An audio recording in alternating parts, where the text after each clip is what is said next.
সম্মানিত ভাই ও বন্ধুগণ, আজকের আলোচনার বিষয়বস্তু হলো নবজাতক শিশুর বাবা মা এবং অভিভাবকদের করণীয়।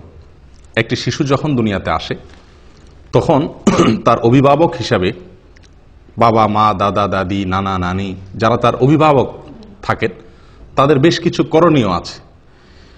এই করণীয়গুলোর বেশিরভাগ আমাদের সমাজে মানুষ জানেই না, খুব কম মানুষই জেনে থাকার কথা।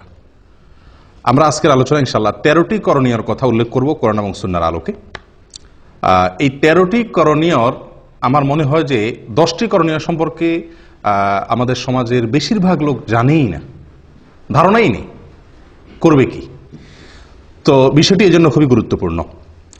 আবার একটি শিশুর জন্মের পরে এমন কিছু কাজ আমরা করি যেগুলো আসলে কোরআন হাদিস আমাদেরকে করতে বলে নাই, বরং কোরআন হাদিসের দৃষ্টিতে কোনোটি নিষিদ্ধ। সেরকম অনেক কাজ আমরা করি, আবার যেগুলো করা দরকার তার অনেক কাজ আমাদের ছুটে যায়। সবাই আমরা অভিভাবক, কেউ হয়তো সন্তানের বাপ, আর না হলে সন্তানের বাপ হব ইনশাআল্লাহ। আর অনেকে তো বাপ হইয়া এখন দাদা হওয়ার উপক্রম, নানা হওয়ার উপক্রম, ঠিক কিনা? তো সন্তানের অভিভাবকত্ব থেকে আমরা কেউই কি নই, খালি না। সবাই কোনো না কোনোভাবে কোনো না কোনো শিশুর অভিভাবকত্ব করছি বা করার স্কোপ বা সুযোগ আমাদের আসবে। অতএব একজন অনাগত শিশু এখনো আসে না দুনিয়াতে, আসবে। তার আসার পর আমাদের করণীয়গুলো কি কি, সুন্নাহ ভিত্তিক আমলগুলো কি কি, সেগুলো জানা থাকা খুবই গুরুত্বপূর্ণ। আল্লাহ তাআলা আমাদের সকলকে জানা এবং আমলের তৌফিক দান করেন। প্রিয় ভাইরা, আমরা বিভিন্ন কোরআন এবং হাদিস ঘেটে মোটামুটি 13টি আমল বের করেছি যে একটি শিশুর জন্মের পর এই 13টি করণীয় একজন অভিভাবকের জন্য, একজন বাবার জন্য, একজন দাদার জন্য, একজন নানার জন্য, একজন মায়ের জন্য এই কাজগুলো করা উচিত। তার ভিতরে সর্বপ্রথম যে কাজটি সেটি হলো শয়তান থেকে সুরক্ষিত রাখার জন্য শিশুকে একটি আমল। আমরা সবাই জানি বনি আদমের সবচেয়ে বড় শত্রুকে, সবচেয়ে বড় শত্রু শয়তান। যার সঙ্গে আমাদের শত্রুতা শুরু হয়েছে সেই জান্নাত থেকে বের হওয়ার ঘটনাকে কেন্দ্র করে, তখন থেকে সে ঘোষণা দিয়ে আমাদের সঙ্গে শত্রুতা শুরু করছে। শয়তান ঘোষণা দিয়ে শত্রুতা শুরু করেছে। আল্লাহ সুবহানাহু ওয়া তাআলা কোরআনে বিস্তারিত উল্লেখ করেছে সে আমাদের পথের মোড়ে মোড়ে দাঁড়াবে, আমাদেরকে বিপদগামী করবে, জাহান্নামে নিয়ে ছাড়বে, সে একা যাবে না। এই যে তার চ্যালেঞ্জগুলো যেগুলো কোরআনে উল্লেখিত হয়েছে, সেই চ্যালেঞ্জের কারণে একজন মানুষের সবচেয়ে বড় শত্রু শয়তান, এবং সেই হলো আসল শত্রু, সেই হলো চিরশত্রু। কোনো মানুষ কোনো মানুষের কি হতে পারে না, চিরশত্রু হতে পারে না। মানুষের চিরশত্রু কে হবে? একমাত্র শয়তান। অতএব একজন সচেতন, দায়িত্ববান, সন্তানের হিতাকাঙ্ক্ষী অভিভাবকের প্রথম করণীয় হলো আমার শিশুটি, আমার সন্তানটি, আমার নাতি নাতনি, তারা যেন দুনিয়াতে আসার পরে এই দুনিয়াতে তাদের সবচাইতে বড় শত্রুর শত্রুতা থেকে নিরাপদে থাকতে পারে। এই ব্যবস্থা গ্রহণ করা একজন অভিভাবকের সবচাইতে বড় দায়িত্ব। কথা বুঝে আসছে? তো সেজন্য নবী সাল্লাল্লাহু আলাইহি ওয়াসাল্লাম আমাদেরকে একটা আমল শিক্ষা দিয়েছেন। এটি হলো সন্তান জন্মের আগে একটা আমল, পরে আরেকটা আমল। এই দুইটাই হলো সুরক্ষার জন্য। আমি বলি টিকা, বিভিন্ন রোগ যাতে না হয় আগে থেকে নিরাপত্তার জন্য টিকা নেওয়ার ব্যবস্থা আছে না? তো এই দুইটা আমলকে আমি বলি টিকার মতো। আগে থেকেই রোগ প্রতিরোধ ব্যবস্থা, শয়তানের আক্রমণ থেকে প্রতিরক্ষার জন্য শিশুর দুটি ব্যবস্থা কোরআন এবং সুন্নাহ আমাদেরকে বাতলে দিয়েছে। একটি শিশু যাতে বড় ধরনের শয়তানের কোনো অ্যাটাক থেকে, আক্রমণ থেকে আল্লাহ তাআলা যেন তাকে হেফাজতে রাখেন, এজন্য আল্লাহর আশ্রয় চেয়ে নেওয়া তার জন্য। একটা হলো সন্তান দুনিয়াতে আসার আগে, আরেকটা হলো সন্তান দুনিয়াতে আসার পরে। দুইটা আমল। সন্তান দুনিয়াতে আসার আগের যে আমলটি, সে আমলটি সম্পর্কে সহিহ বুখারীতে বর্ণিত হয়েছে। আব্দুল্লাহ ইবনে আব্বাস রাদিয়াল্লাহু তাআলা আনহু তিনি বর্ণনা করেছেন যে নবী সাল্লাল্লাহু আলাইহি ওয়াসাল্লাম বলেছেন, লাউ আন্না আহাদাকুম ইযা আতা আহলাহু, তোমাদের কেউ যদি স্ত্রী সহবাসের সময় এই দোয়াটি পড়ে, বলে বিসমিল্লাহি আল্লাহুম্মা জান্নিবনাশ শাইতানা ওয়া জান্নিবিশ শাইতানা মা রাযাকতানা, এই দোয়াটি যদি পড়ে তাহলে কি হবে? ফাকুদিয়া বাইনাহুমা ওয়ালাদ, এই মিলনের ফলে যদি কোনো সন্তান আল্লাহ তাআলা তাদেরকে দান করেন তাহলে লাম ইয়াদুররুহু শায়তানুন আবাদা, কখনোই শয়তান ওই শিশুর ক্ষতি করতে পারবে না। শয়তান এর ক্ষতি থেকে ওই শিশুটা সুরক্ষিত হয়ে যাবে যদি বাবা মা এই দোয়াটি পড়ে থাকে। দোয়ার অর্থ কি? আল্লাহুম্মা জান্নিবনা শাইতানা, আল্লাহ আমাদেরকে শয়তান থেকে আপনি হেফাজত করেন, নিরাপদে রাখেন। ওয়াজান্নিবিশ শাইতানা মা রাযাকতানা, আর আমাদেরকে যে শিশু, যে সন্তান আপনি দিবেন, রিজিক হিসাবে দান করবেন, সেই শিশু, সেই সন্তানকেও আপনি শয়তানের আক্রমণ থেকে হেফাজত করবেন। এই দোয়া যদি কেউ পড়ে তো আল্লাহ সুবহানাহু ওয়া তাআলা ওই সন্তানকে আজীবন কখনোই শয়তানের বড় কোনো আক্রমণ, বড় ধরনের কোনো ক্ষতি, তাকে মুরতাদ বানায় দেওয়া, অমানুষ করে দেওয়া, একেবারে বিপদগামী করে দেওয়া, এরকম বড় দায় কোনো ক্ষতি তার করবে না ইনশাআল্লাহ। প্রিয় ভাইরা, একটি আমল আমরা পেয়ে গেলাম। সন্তান দুনিয়াতে আসার আগেই বাবা মা যদি এই আমলটি করে তাহলে তার সন্তানের জীবনের বিরাট বড় একটি সুরক্ষা হয়ে গেল, একটা প্রতিরক্ষা ব্যবস্থা হয়ে গেল। আমল নাম্বার 2, সন্তান জন্মগ্রহণের পরে বাবা মা যেই সন্তানের কাছে থাকবে অথবা দূরে, কাছে হলে বেশি ভালো, কাছে থাকবে বা দূরে, বাবা হোক মা হোক যে কেউ এই আমলটি করবে, আর সবাই মিলে করলে তো সবচেয়ে ভালো। আমলটি হলো, এটাও আল্লাহর আশ্রয় প্রার্থনা। আপনি কোন দিন সন্তান আল্লাহ তাআলা কবুল করছেন, কোন দিন দোয়া পড়ছেন না পড়ছেন খোঁজ খবর নাই, মুজদিস নাই হয়তো, তো আল্লাহ তাআলা দ্বিতীয় ব্যবস্থা রাখছেন। প্রথম টিকা যদি মিস হয়ে যায় তো দ্বিতীয় টিকা আপনি ধরবেন। সেটা হলো সন্তানের জন্মের পরে আপনি আল্লাহর কাছে আশ্রয় চেয়ে নেবেন, ওই একই আশ্রয় শয়তানের আক্রমণ থেকে। এক্ষেত্রে 2টি বর্ণনা আমরা পাচ্ছি। এক হলো আল্লাহ সুবহানাহু ওয়া তাআলা সূরা আলে ইমরানের ভিতরে ইমরানের স্ত্রীর ঘটনা বর্ণনা করেছেন। ইমরানের স্ত্রীকে ঈসা আলাইহিস সালামের নানী, মারিয়াম এর মা। যখন মারিয়াম তার গর্ভে এসেছিল তখন তিনি আল্লাহর কাছে ফরিয়াদ করেছিলেন। কি ফরিয়াদ? তিনি বলেছেন, ওয়া ইন্নী সাম্মাইতুহা মারিয়াম ওয়া ইন্নী উঈদুহা বিকা ওয়া যুররিয়াতাহা মিনাশ শাইতানির রাজীম। আল্লাহর কাছে দোয়াটা পছন্দ হয়েছে। সন্তান ভূমিষ্ঠ হওয়ার পরে মারিয়াম এর মা, মারিয়ামের মা দোয়া করেছেন, মারিয়ামের মা দোয়া করেছেন। ইমরানের স্ত্রী, সূরা আলে ইমরান যে কোরআনে বর্ণিত হয়েছে না, এই ইমরানের স্ত্রী ঈসা আলাইহিস সালামের নানী, তিনি দোয়া করেছেন, আল্লাহ যে শিশু আপনি দান করছেন আমাকে, এর নাম আমি মারিয়াম রাখলাম, আর একে আমি আপনার কাছে এর জন্য আশ্রয় চাই। আল্লাহ আপনার আশ্রয় আমি প্রার্থনা করি, আমার এই সন্তানের জন্য আপনি আশ্রয় দিন। কোত্থেকে? শয়তানের শয়তানি থেকে, শয়তানের শয়তানি থেকে আমার এই মেয়েকে এবং এই মেয়ের যত বংশধর আছে আসবে তাদের সবাইকে আপনি শয়তানের শয়তানি থেকে কি দিয়েন? আশ্রয় দিন। দোয়াটি কি করছেন? মারিয়ামের মা। আপনারা আলহামদুলিল্লাহ সবাই মোটামুটি মক্কা মদিনা গেছেন, তাই না? আমাদের দেশ থেকেও হাজিরা আসলে, এখান থেকেও হাজিরা গেলে মরিয়ম ফুল কিনে, দেখছেন আপনারা? মরিয়ম ফুল কিনে। কেন মরিয়ম ফুল কিনে? আবার ওই কি মরিয়ম খেজুরও একটা আছে সম্ভবত, না? মরিয়ম খেজুর কিনে, মরিয়ম ফুল কিনে। কেন? ওই যে মারিয়াম আলাইহিস সালাম তার গর্ভে আল্লাহ সুবহানাহু ওয়া তাআলা কুদরতিভাবে যে সন্তান দিয়েছিলেন ঈসা আলাইহিস সালামকে, তার জন্মটা হয়েছে একমাত্র মানে সরাসরি আল্লাহর কুদরতে, তাই না? এবং তার বর্ণনা আল্লাহ কোরআনে উল্লেখ করেছেন। তিনি গাছের সাথে হেলান দিয়ে বসেছিলেন, খেজুর গাছের সাথে, আল্লাহ বলছেন ধাক্কা দিয়েছেন, খেজুর পড়ছে, তিনি সেখান থেকে খাইছেন, আল্লাহ তাআলা খুব সহজে গর্ভ খালাস করে দিয়েছেন। এখন এই ভালো সন্তান বা যাতে ভালোভাবে দুনিয়াতে আসে সেজন্য মানুষ মরিয়ম ফুল কিনে, সেজন্য মানুষ ওই মরিয়ম খেজুর তালাশ করে। কোত্থেকে সেই মরিয়ম খেজুর? 2000 বছর আগের খেজুর গাছ এখন কোত্থেকে আসবে? কে বা কারা নাম দিছে আর ধুমছে মানুষ কিনতেছে, হ্যাঁ? মরিয়ম খেজুর ওই গর্ভধারণকারী মায়েদেরকে খাওয়ায়, এই বিশ্বাস রেখা যেটা খাওয়াইলে কি হবে? সন্তান সহজে খালাস হবে বা বের হবে।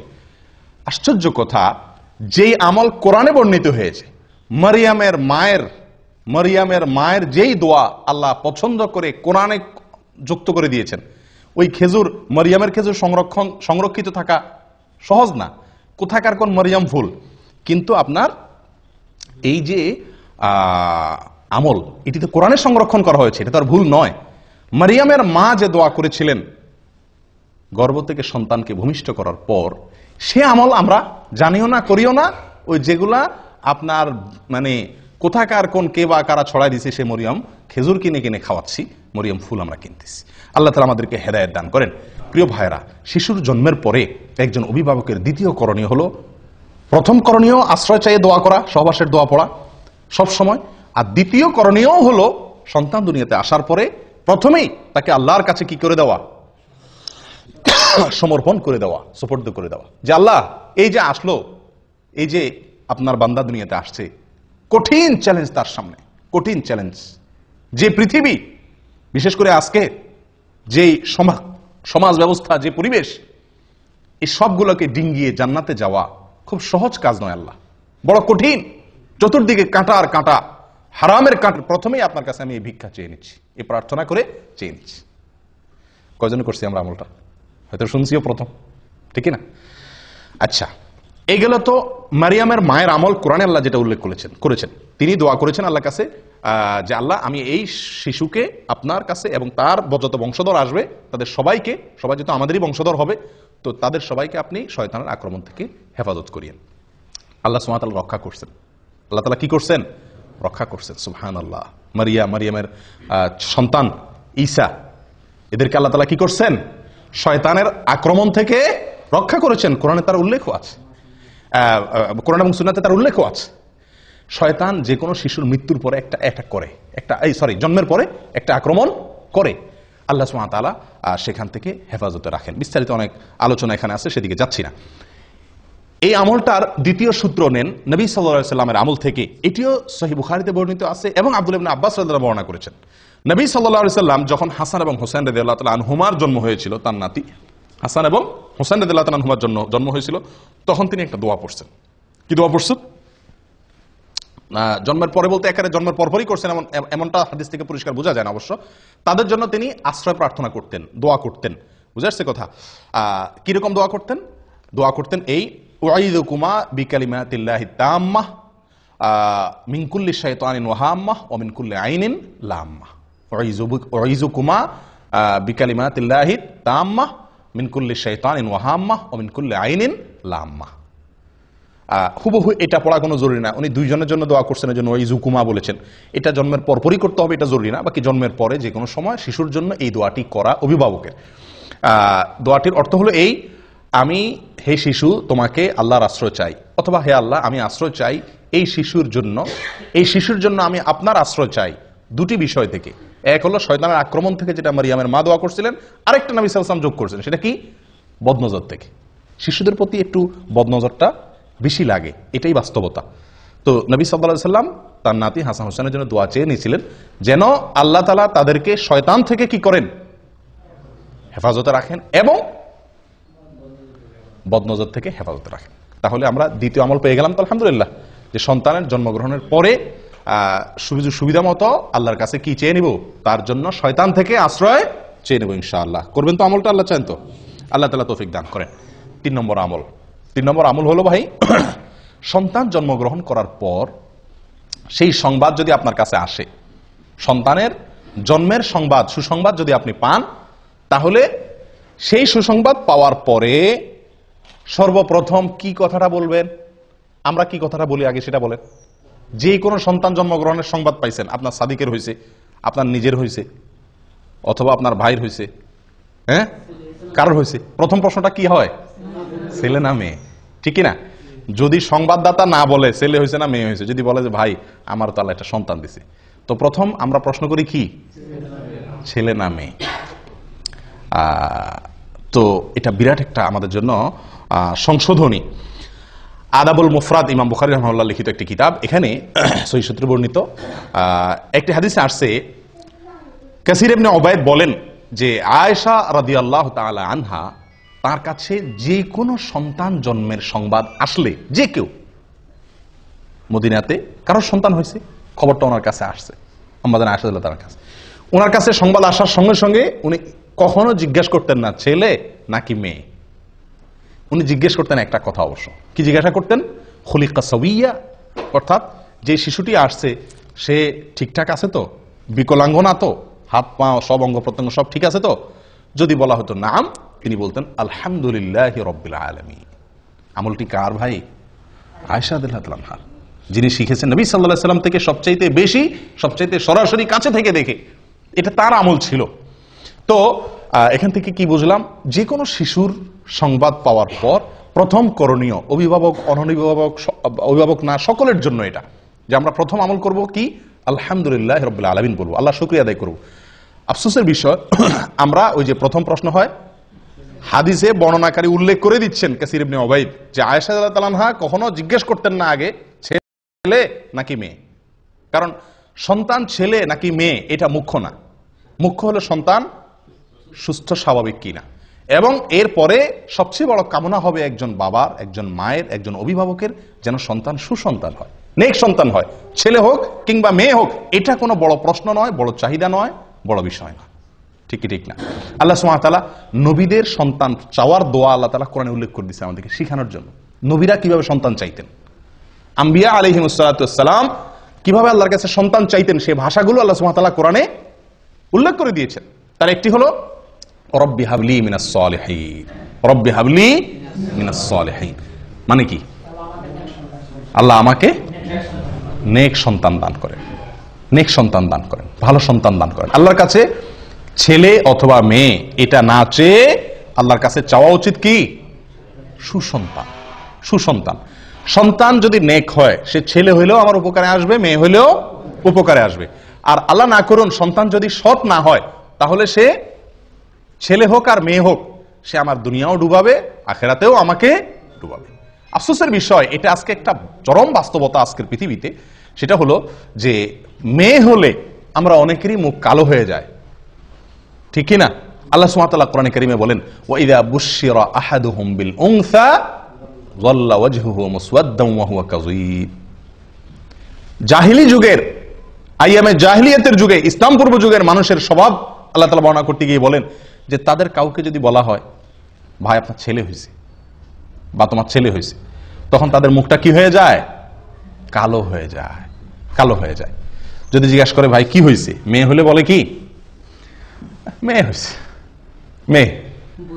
মানে ভাবটা এমন থাকে যে উনি খুশি না।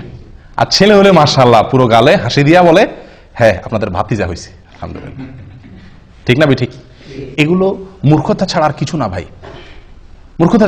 একটা মানুষের শুধু মেয়ে হচ্ছে, তার একটা ছেলে হচ্ছে না, অথবা একজনের শুধু ছেলে হচ্ছে, একটা মেয়ে হচ্ছে না, ছেলে বা মেয়ের চাহিদা তার ভিতরে থাকা, এটা দোষের কিছু না। কিন্তু সন্তান হিসাবে ছেলে হলে খুশি হওয়া, মেয়ে হলে বেজার হওয়া, এগুলা বোকামি ছাড়া কিচ্ছু না। আমরা অনেকেই মনে করি যে আমাদের যদি ছেলে না থাকে তাহলে বংশে চেরাগ দিবে কে, বংশের বাতি কে জ্বালাবে? এটা একটা মানে বড় প্রশ্ন থাকে না? আপনি মরে কবরে যায় শুটকি হবেন, সেখানে গিয়ে আপনার কি জান্নাত হবে না জাহান্নাম হবে, সেই টেনশনে আপনি শেষ হবেন। তখন দুনিয়াতে আপনার বংশের চেরাগ জ্বললো না, হারিকেন জ্বললো না, হেজাক লাইট জ্বললো না, মোমবাতি জ্বললো, এটা আপনার কোনো দরকার আছে? কি বলেন? এটা বোকামি ছাড়া আর কি, এটা নির্বুদ্ধিতা ছাড়া কিছুই নয়। প্রিয় বন্ধুগণ, এই জন্য সন্তান সুসন্তান যেন হয় সেটা বরং আল্লাহর কাছে দোয়া করা। মেয়ে হলে এটাকে ভালো সঠিক তারবিয়ত লালন পালন করে সুপাত্রস্থ করতে পারলে, এটাকে ভালোভাবে লালন পালন করতে পারলে, ইনসাফ করতে পারলে, আদর ভালোবাসা দিয়ে, জান্নাতের ওয়াদা আছে। 2টা মেয়ে পারলে, 3টা মেয়ে পারলে, ছেলে 10টা ছেলে পারলেও কোনো জান্নাতের ওয়াদা কোনো হাদিসে নাই। নবী সাল্লাল্লাহু আলাইহি সাল্লাম, আমাদের নবী সাল্লাল্লাহু আলাইহি সাল্লামের 4টা মেয়েকে আল্লাহ তাআলা জীবিত রাখছেন। ছেলে দিছেন যেগুলা সব ছোটবেলায় শেষ নিয়ে গেছেন, বাঁচায় রাখছেন শুধু মেয়েগুলাকে। উনি নিজে মেয়েদের বাপ। এত যাদের কি হয় না, ছেলে হয় না বা ছেলে নাই, শুধু মেয়ে, আপনারা এটা ভাইবা খুশি হন যে নবী সাল্লাল্লাহু আলাইহি সাল্লাম মেয়েদের বাপ ছিল, আপনিও কি মেয়েদের বাপ। কোন কোন সালাফ বলেছেন আল আম্বিয়া আবুল বানাত, বেশিরভাগ নবীদেরকে আল্লাহ তাআলা ছেলের চাইতে মেয়ে বেশি দিয়েছেন। আর অভিজ্ঞতাও বলে এই যুগে ছেলেদের চাইতে মেয়েরা বাবা মারে কষ্ট কম দেয়। ছেলেরা বাপ মার মুখ যত বেশি চুনকালি দেয়, মেয়েরা ততটা দেয় না। মেয়েরা যতটা ভালোবাসে বাবা মাকে, ছেলেদের ভালোবাসা ততটা পাওয়া যায় না। মেয়েরা সব সময় স্বামীর সাথে ঝগড়া করে বাপ মার পক্ষ হয়ে, আর ছেলেরা বাপ মার সাথে ঝগড়া করে বউয়ের পক্ষ হয়ে। ঠিক না ঠিক? এর মানে এই না যে আমি বলতেছি ছেলে খারাপ মেয়েই ভালো সব, বাকি বেশিরভাগ ঘটনা এরকম ঘটে থাকে। অতএব জন্মের পরে প্রথম কথা হবে আল্লাহর কাছে শুকরিয়া আদায় করা। ছেলে হয়েছে নাকি মেয়ে হয়েছে এই সমস্ত নিয়ে মুখ কালাকালি করা, এটা এক ধরনের কুফরি, এক ধরনের আল্লাহর নেয়ামতকে কি করা, ডিনাই করা, অস্বীকার করা। এটা উচিত নয়। আল্লাহ তাআলা আমাদেরকে সঠিকটা বোঝার তৌফিক দান করেন। তাহলে 3 নম্বর আমল হলো সন্তান জন্মের সংবাদ শোনার পরে, এটা শুধু অভিভাবকের জন্য না, সকলের জন্য প্রথম কাজ হলো কি করা, শোনার পরে আল্লাহর শুকর আদায় করা, আলহামদুলিল্লাহি রাব্বিল আলামিন বা আলহামদুলিল্লাহ। 4 নম্বর আমল, নবজাতক শিশু দুনিয়াতে আসার পরে তার কানে আজান দেওয়া। কি দেওয়া? কানে আজান দেওয়া। কানে আজান দেওয়া এটি একটি আমল। কয়জনে আপনাদের শিশুর জন্মের পরে আজান দেওয়ার ব্যবস্থা করছিলেন? এখানে হাত তোলেন তো দেখি। মাশাআল্লাহ। বাহিরে আজান দিলে এটা সঠিক হলো না, কানে আজান দিতে হবে। কানে আজান দেওয়া মানে আবার কি না, কানে মাইক ধরে আজান দেওয়া না। ছোট বাচ্চা তো মারাই যাবে, তাহলে অ্যাক্সিডেন্ট হবে। আজান দেওয়া বলতে কানের আজানের বাক্যগুলো তাকে কেউ ধরলো আপনার কোলে রেখে সামনে, তার কান বরাবর নিয়ে আপনি কি করেন। এবং ইমাম তিরমিজি রাহিমাহুল্লাহ হাদিসটিকে হাসান সহিহ বলে মন্তব্য করেছেন। কি আবু রাফি রাদিয়াল্লাহু তাআলা বলেন, রাআইতু রাসূলুল্লাহ সাল্লাল্লাহু আলাইহি ওয়াসাল্লাম আযানা ফি উযুনিল হাসানি হিনা ওয়ালাদাতু ফাতিমা বিস-সালাহ। তিনি বলেন, আমি নবী সাল্লাল্লাহু আলাইহি ওয়াসাল্লামকে দেখেছি, আমি নিজে দেখেছি, তিনি ফাতিমা রাদিয়াল্লাহু তাআলা আনহার ছেলে হাসানের জন্মের পরে তার কানে আজান দিয়েছেন। ঠিক নামাজের যে আজান হুবহু সেরকম আজান তিনি তার নাতি হাসান রাদিয়াল্লাহু কানে দিয়েছেন। তাহলে এটা একটা আমল পাইলাম কি পাইলাম না? আজান দেওয়া। অনেকে বলেন বাম কানে একামত দেওয়া, ডান কানে আজান দেওয়া, বাম কানে। ডান কানে আজান দেওয়া তো নবী সাল্লাল্লাহু আলাইহি ওয়াসাল্লামের আমল থেকে সাবিত হলো, যদিও কেউ কেউ এটা নিয়েও এর সনদ নিয়ে অনেকে মন্তব্য করেছেন, কিন্তু আমার কাছে বিশুদ্ধ মনে হয় আজান দেওয়াটাই সুন্নাত, এই হাদিস দ্বারা যেহেতু সাবিত হয়েছে। বাম কানে একামত দেওয়া এটা কতটুকু প্রমাণিত? আমাদের সমাজে বাম কানেও একামত দেওয়ার কি আছে, রেওয়াজ বা সিস্টেম চালু আছে। তো এটা একেবারে ভিত্তিহীন না। এক্ষেত্রে তিনটা হাদিস পাওয়া যায়। একটা হাদিস যেটা পাওয়া যায় সেটাকে জাল বলেছেন মুহাদ্দিসিন ইকরাম অনেকে, হাদিসটি ভিত্তিহীন। আরেকটাকে জয়ীব বলেছেন, যেটা সুনানে বাইহাকিতে বর্ণিত হয়েছে। আর আরেকটা হাদিস আছে যেটা নবী সাল্লাল্লাহু আলাইহি ওয়াসাল্লাম থেকে না, কোনো সাহাবী থেকেও না, একজন তাবী ওমর ইবনে আব্দুল আজিজ রাহিমাহুল্লাহ ওনার থেকে বর্ণিত। ওমর ইবনে আব্দুল আজিজ ইসলামের খুব নামকরা একজন খলিফাদের, 4 খলিফার পরেই বলা হয় 5ম খলিফা বলা হয়, অর্থাৎ খুব মানে সুশাসনের জন্য পৃথিবীর ইতিহাসে, মুসলমানদের গৌরবোজ্জ্বল ইতিহাসে যাদের নাম স্বর্ণের অক্ষরে লেখার মতো, তাদের মধ্যে অন্যতম হলেন ওমর ইবনে আব্দুল আজিজ রহমতুল্লাহি আলাইহি। ওনার থেকে বর্ণিত হয়েছে যে উনি বা শিশুর জন্মের পরে ডান কানে আজান দিতেন, বাম কানে একামত দিতেন। কিন্তু এই যে ওনার থেকে বর্ণিত হয়েছে, এটারও কোনো সনদ ছাড়াই অনেক সালাফ উল্লেখ করেছেন। যাই হোক, এই বিষয়টা এই জন্য এত বেশি মজবুতির সাথে প্রমাণিত নয়। এটি বগবীতে, তাফসীর বগবীতে আছে এবং অন্যান্য কিতাবে উল্লেখ আছে। তাহলে ডান কানে আজান দেওয়া, কানে আজান দেওয়া, এটা প্রমাণিত হলো। কয় নম্বর আমল গেল? 4 নম্বর আমল গেল। আমল নম্বর 5, পিতা সন্তানের জন্য কল্যাণের দোয়া করা, বরকতের দোয়া করা, বিভিন্ন জিনিস দোয়া করা।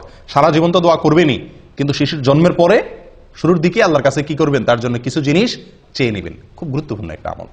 এই আমলটি আদাবুল মুফরাদের ভিতরে আসছে, বিশুদ্ধ সূত্রে বর্ণিত। একজন সাহাবী মুআবিয়া ইবনে কুররাহ রাদিয়াল্লাহু তাআলা আনহু, মুআবিয়া ইবনে কুররাহ রাদিয়াল্লাহু তাআলা আনহু, তিনি বলেন, আমার ছেলে ইয়াস এর জন্ম যখন হয়েছিল, তো এলাকার যে সমস্ত সাহাবীরা আছেন, সিনিয়র সাহাবীরা, তারা আমার বাসায় আসছেন, তাদেরকে আমি মেহমানদারি করছি। সন্তান হয়েছে, বাসায় আসছেন আশপাশের পাড়ার লোকজন, সাহাবীরা। তো তারা এসে শিশুর জন্য কি করছেন, অনেক দোয়া করছেন।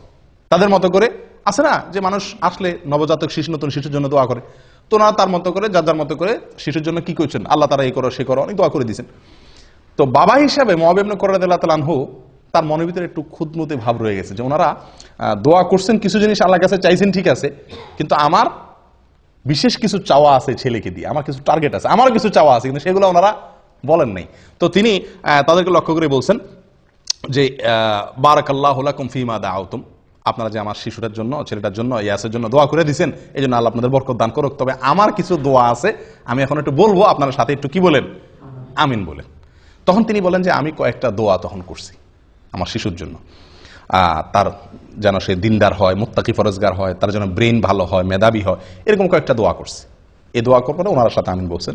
মুআবিয়া ইবনে কুররাহ রাদিয়াল্লাহু তাআলা বলেন যে আমি এই শিশুর বড় হওয়ার পরে, আমাদের ছেলে যখন বড় হয়েছে, এর ভিতরে আমি ওই যে দোয়া তার জন্য করছিলাম, আমি লক্ষ্য করে দেখছি প্রত্যেকটি দোয়া খেটে গেছে এবং তার জীবনে ফলে গেছে, আমি দেখছি। তাহলে বাবা হিসাবে একজন সাহাবীর আমল পাইলাম যে উনি বাবা হিসাবে সন্তানের জন্য কি করছেন, বিভিন্ন জিনিস আল্লাহর কাছে শুরুতেই চেয়ে নিয়েছেন। কয় নম্বর আমল গেল? 5 নম্বর। আমল নম্বর 6, তাহনিক করা। কি করা ভাই? তাহনিক। তাহনিক করছেন আপনারা কেউ শিশুর জন্য? কজন তাহনিক করছেন বলেন? হয়তো নামই শুনছেন প্রথম, ঠিক না? এটি একটি আমল, এটি একটি আমল এবং সুন্নাত। এটি বিলুপ্ত আমলগুলোর মধ্য থেকে একটি আমল। তাহনিক হলো শিশুর জন্মের পরে তার মুখে প্রথম খাবার হিসাবে মায়ের বুকের শাল দুধ খাবে, ওইটা তো ঠিক আছেই। আর এর বাইরে খেজুর চাবায়া মুখের লালাতে হালকা ভেজার পরে তার মুখে একটু দেওয়া, যাতে করে রসটা যায় তার মুখে, সে যাতে চেটে খেতে পারে, বাস এরকম করে। আবার খেজুর কোনো অংশ দিলে তো গলা আটকিবে, ছেলে বাচ্চার জন্য কষ্ট হবে, ক্ষতি হবে, সেটা না। মুখের ভিতরে চাবায়া ওইটাকে ভিজায়া তার মুখে দেওয়া, যাতে করে সে শুধু রসটুকু, সামান্য একটু রস চেটে নিতে পারে, খেতে পারে। এটাকে বলা হয় তাহনিক। আয়েশা রাদিয়াল্লাহু তাআলা আনহা বলেন, সহিহ মুসলিমে বর্ণিত আছে, নবী সাল্লাল্লাহু আলাইহি সাল্লামের যুগে যত শিশুর জন্ম হতো সবাই তার কাছে নিয়ে আসতেন, আনলে তিনি ওই শিশুর জন্য দোয়া করতেন বরকতের, এবং যেদিন হয়তো সেদিনই সাধারণত আপনার, এবং তার জন্য কি করতেন, তাহনিক করে দিতেন। কি করে দিতেন? তাহনিক করে দিতেন। কে? নবী সাল্লাল্লাহু আলাইহি সাল্লাম। তাহলে বোঝা গেল আমলটা নবী সাল্লাল্লাহু আলাইহি সাল্লাম থেকে প্রমাণিত, এবং এটা সুন্নাত। এখন একটা কথা হলো, আমাদের যুগে তো কি নাই, নবী সাল্লাল্লাহু আলাইহি সাল্লাম নাই, তাহলে আমাদের শিশুর তাহনিক কে করাবে? খেজুর দিয়ে তার তাহনিকটা কে করাবে? তো এটা নিয়ে অনেক উলামা ইকরাম বলেন, আপনার যুগে যে কোনো নেককার, পরহেজগার, মুত্তাকি, ইমাম সাহেব, কোনো আলেম, কোনো ভালো মানুষ তার কাছে নিয়ে যাবেন, তাকে দিয়ে তাহনিক করাবেন। বুঝা আসছে কথা? অন্য অনেক উলামা ইকরাম বলেন না, নবী সাল্লাল্লাহু আলাইহি সাল্লাম তাহনিক করেছেন, ওনার পরে কোনো সাহাবীর কাছে আর কেউ নিয়ে গেছেন বলে খুব একটা প্রমাণ হয় না, অতএব অন্য কারো কাছে নেওয়া জরুরি না। বাপ মা, দাদা দাদি, নানা নানি যারাই থাকবেন আশেপাশে, তারাই কি করে দিবেন? তাহনিক করে দিবেন। এটা সুন্নাত। তাহলে এই তাহনিকের যে আমলটা, এই আমলটাও আমাদের সমাজ থেকে একেবারেই প্রায় বিদায় হয়ে গেছে বললে ভুল হবে, এটা তো নাই। একটা হলো আগে থেকে ছিল, এখন নাই। এটা একান্ত আলেম ওলামা ছাড়া খুব কম মানুষই করেন। আলহামদুলিল্লাহ, আমার 3 সন্তানের সময় আমি তাহনিক করেছি। তো তাহনিকের আমলটি আমাদের অনেকের জানা নাই। এর ভিতরে অনেক কল্যাণ, তার স্বাস্থ্যগত দিক থেকে এবং অনেক দিক থেকে কল্যাণ নিহিত আছে। সবচেয়ে বড় কল্যাণ হলো, নবী সাল্লাল্লাহু আলাইহি সাল্লামের যুগে সাহাবীরা আমলটা করছেন, নবী সাল্লাল্লাহু আলাইহি সাল্লাম আমলটা করছেন, আমরাও সেটা করব, সুন্নতের আমল। মনে থাকবে তো ইনশাআল্লাহ। 7 নম্বর আমল, সন্তানের জন্য একটা সুন্দর নাম চয়েস করা। এই পর্যন্ত যেগুলো বলছি 6টা আমল, এগুলো সবগুলো হলো সন্তান জন্মের পর 7 দিনের আগের কাজ, এগুলা শুরুর দিকের কাজ এগুলা। আর এখন থেকে নিয়ে শেষ পর্যন্ত যে আমলগুলো বলবো, এই আমলগুলো হলো সন্তান জন্মের পরে 7 নম্বর দিনের আমল। এই 7 নম্বর দিনের আমলের ভিতরে 1 নম্বর আমল, এবং সিরিয়ালে 7 নম্বর আমল হলো সুন্দর একটা নাম রাখা। কি রাখা ভাই? সুন্দর একটা নাম রাখা। এবং এই সম্পর্কে আবু মুসা আশআরী রাদিয়াল্লাহু তাআলা আনহুর এক হাদিসে বর্ণিত হয়েছে, তিনি বলেন, উলিদ আলী গুলাম, আমার একটা শিশু হয়েছিল, একবার ছেলে হয়েছিল। তো ফাআতাইতু বিহিন নবী সাল্লাল্লাহু আলাইহি ওয়াসাল্লাম, আমি নবী সাল্লাল্লাহু আলাইহি ওয়াসাল্লামের কাছে তাকে নিয়ে আসছি। ফাসাম্মাহু ইব্রাহিম, তিনি তাকে তখন ইব্রাহিম নাম রাখলেন। ফাহান্নাকাহু বিতামারিহি তামারাতিন, এবং একটা খেজুর দিয়ে তিনি তার তাহনিক করাই দিলেন, এবং তাকে বরকতের দোয়া করলেন। এরপর শিশুটা আমার হাতে দিয়ে দিলেন। 3টা আমল করলেন। এই হাদিস থেকে প্রমাণ হলো, বুখারীর হাদিস। তাহলে নাম রাখলেন নবী সাল্লাল্লাহু আলাইহি ওয়াসাল্লাম। শিশুর নাম রাখতে হয়, এটা বাবা মা বা অভিভাবকদের কর্তব্য। এবং এই নাম রাখাটা আপনার জন্মের দিন হতে পারে, 3 নম্বর দিনও হতে পারে, তবে কোন কোন বর্ণনাতে 7 নম্বর দিনের কথাও আসছে। এটা কোনো বাধ্যবাধকতা না যে এই দিনই রাখতে হবে, তবে 7 নম্বর দিনের ভেতরে নামটা রেখে ফেলা উচিত। অনেক সময় আমরা অনেক দেরি করে ফেলি, 7 নম্বর দিনের ভিতরে রেখে যাওয়া উচিত। নাম, সবচেয়ে উত্তম নাম, সবচেয়ে শ্রেষ্ঠ এবং বেস্ট নাম কোনটা? আব্দুল্লাহ এবং আব্দুর রহমান। সবচেয়ে সুন্দর এবং সবচেয়ে উত্তম নাম হলো আব্দুল্লাহ এবং আব্দুর রহমান, এর উপরে কোনো নাম নাই। দ্বিতীয় শ্রেণীর নাম কোনটা? প্রথম শ্রেণীর নাম হলো আব্দুল্লাহ এবং আব্দুর রহমান। দ্বিতীয় শ্রেণীর নাম কি? দ্বিতীয় শ্রেণীর নাম হলো আল্লাহর যে 99টি নাম আছে, আল্লাহর 99 নামের শুরুতে আব্দুন যোগ করলে যে নামগুলো হবে। কি যোগ করলে? আব্দুন যোগ করলে যে নামগুলো হবে। যেমন আব্দুল খালেক, আব্দুল মালিক, আব্দুল গফফার, আব্দুল সত্তার, আব্দুল গফুর, আব্দুর রহিম, আব্দুল ওদুদ, যত আল্লাহর 99 নাম দিয়ে যে নাম আছে, আমরা নাম খুঁজে পাই না। শিশু হলে নাম নিয়ে যে কি এক অস্থির হয়ে যায় মানুষ। হুজুর একটা নাম দেন, ভাই একটা নাম দেন, নাম ঠিক করতে পারে না। আল্লাহর 99 নাম, এটা শুরুতে আব্দুল লাগাইলে ছেলেদের নাম হয়ে যায়, আমাতুল লাগাইলে মেয়েদের নাম হয়ে যায়। আমাতুল মানে বান্দি, মেয়ে গোলাম, আর আব্দুল মানে পুরুষ, ছেলে গোলাম, আল্লাহর বান্দা, আল্লাহর মেয়ে বান্দা। তাহলে 99টা নাম তো আপনার হাতের কাছেই আছে, এবং এর ভিতরে বহু নাম আছে যেগুলো আমাদের সমাজে খুব একটা শোনাই যায় না। আমরা নাম রাখার ক্ষেত্রে বেশ কিছু জটিলতা আমাদের দেখা দেয়। এর ভিতরে একটা হলো আনকমন নাম খুঁজি। আব্দুল্লাহ নাম রাখতে বলে যে আব্দুল্লাহ, এ তো আমার ভাইয়ের খালাতো শালির জ্যাঠাতো ভাইয়ের ছেলের নাম, কোনো মানে আছে? আমার বোনের ছেলের নাম। তো সমস্যা কি আপনার বোনের ছেলের নাম হয়েছে? আপনারা দেখেন এদেশের একটা কালচার আছে, বাপের নামও আব্দুল্লাহ, ছেলের নামও আব্দুল্লাহ, দাদার নামও আব্দুল্লাহ, নাতির নামও আব্দুল্লাহ। কই, তাদের তো কোনো সমস্যা হয় না। আমরা বলি ডাকলে তো সমস্যা, আব্দুল্লাহ বলে দুজন দৌড় দিবে। এই সমস্যাটা জীবনে কয়বার হবে? এই সমস্যাটা জীবনে কয়বার হবে? এগুলা সঠিক না। আসলে আমরা আনকমন নাম খুঁজতে গিয়ে এমন এক আনকমন নামের পিছনে পড়ে যাই যেটা আমাদেরকে সুন্দর নাম থেকে দূরে সরাই দেয়। এই জন্য আপনি আজকে আব্দুল্লাহ, আব্দুর রহমান বা এই সমস্ত সুন্দর সুন্দর ভালো ভালো নাম খুব বেশি এটা রাখার কালচার আস্তে আস্তে উঠে যাচ্ছে। মানুষ লালটু, বল্টু, টল্টু এই সমস্ত নাম রাখে। আল্লাহ হেফাজত করেন। সুন্দর একটা নাম রাখা, এটা সন্তান, নবজাতক সন্তান ভূমিষ্ঠ হওয়ার পরে বাবা মায়ের বা অভিভাবকদের করণীয়র ভিতরে অন্যতম প্রধান একটি করণীয়। মনে থাকবে তো ইনশাআল্লাহ। আমাদের দেশে নামের ভিতরে আরো অনেকগুলো সমস্যা আছে। তার ভিতরে একটা হলো যে একজনের 3টা 4টা করে নাম থাকে। একজনের কয়টা করে নাম থাকে? 3টা 4টা করে নাম থাকে, এবং সবগুলো আলাদা আলাদা নাম। সব নামগুলো কি আলাদা আলাদা নাম। আমি কি বুঝাতে পারছি? যেমন ওমর ফারুক। আচ্ছা, এটা আরেক সমস্যা, সেখানে আমি আসতেছি। তার আগে একটু বলে নিই যে একজনের 3-4টা নাম লাগে। যেমন মোহাম্মদ আলী, মোহাম্মদ আলী, 2টা নাম কিন্তু এখানে। একটা নবীর নাম, নবী সাল্লাল্লাহু আলাইহি সাল্লামের নাম, আর একটা হলো নবী সাল্লাল্লাহু আলাইহি সাল্লামের চাচাতো ভাইয়ের নাম, জামাইয়ের নাম। ঠিক কি না? 2 জনের নাম একজনে দখল করছে। ঠিক কি না? এভাবে আমাদের দেশে যত নাম পাবেন বেশিরভাগ নামগুলো একজনের 3টা 4টা নাম। এটা একটা ভুল কালচার। এটাতে কোনো মানে কোরআন হাদিস অশুদ্ধ হয়ে যাবে, আলোক অশুদ্ধ হয়ে যাবে, বা এটা কারণে আপনার কোনো গুনাহ হয়ে যাবে এরকম না, কিন্তু এটা মানে সঠিক না। নাম থাকবে কি একটা, নাম থাকবে একটা, সেটা যেটাই হোক। হ্যাঁ, তার সাথে বাবার নাম যুক্ত হতে পারে, তাহলে 2টা হলেও সমস্যা নেই। দাদার নাম যুক্ত হয়ে 3টা হলেও কি নাই, দোষের কিছু নেই। কিন্তু আপনার একারই নাম কি 3টা। এখন তার নাম হলো মোহাম্মদ আলী, তার বাবার নাম হলো আব্দুল গফুর, তাহলে মোহাম্মদ আলী, আব্দুল গফুর, দাদার নাম আরেকটা লোগান, তাহলে 4টা 5টা নাম হয়ে গেল। 3 জনের মিলায় 4-5টা নাম। আর ভাগ্য ভালো, এর বাপের নাম আব্দুল গফুর, এর বাপের নাম যদি হইতো কি শরবত আলী, তাহলে তার মধ্যে তো আরো 2টা নাম হইতো। ঠিক না? তো এগুলো মানে এক ধরনের ভুল। নাম যে কোনো একটা নাম রাখা উচিত।